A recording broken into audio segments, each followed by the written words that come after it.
So I think learning and upskilling is a very integral and important aspect for any organization.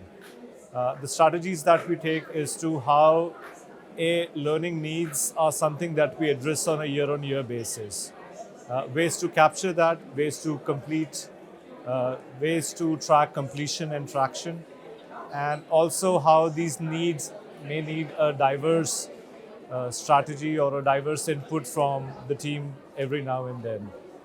So we have a dedicated team who constantly works with different business stakeholders and HR partners to figure out what are those emerging needs that we would want to address in terms of skills, in terms of functional skills also.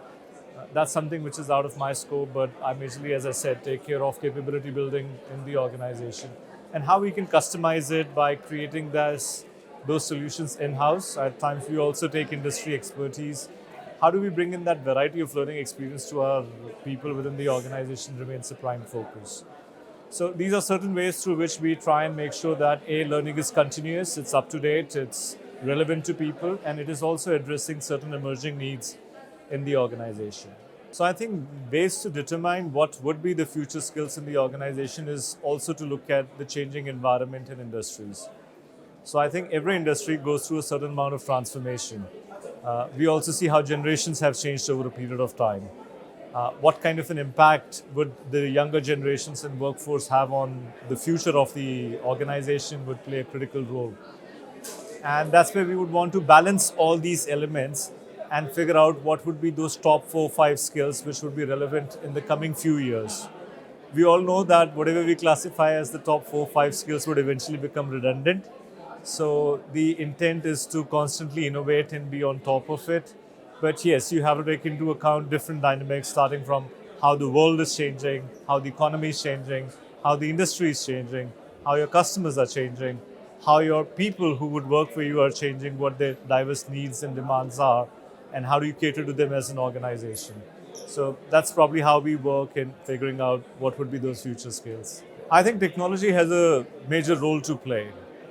And it's not just about how you're communicating or reaching out to people, but how do you use that to run analytics? How do you use that to find out what your recent trends and gaps are? How do you use technology to be used as a learning platform? I think that where it has a critical role to play. LMS is very basic. I mean, if you talk about technology's LMS, then probably that's the bare minimum you can do about it.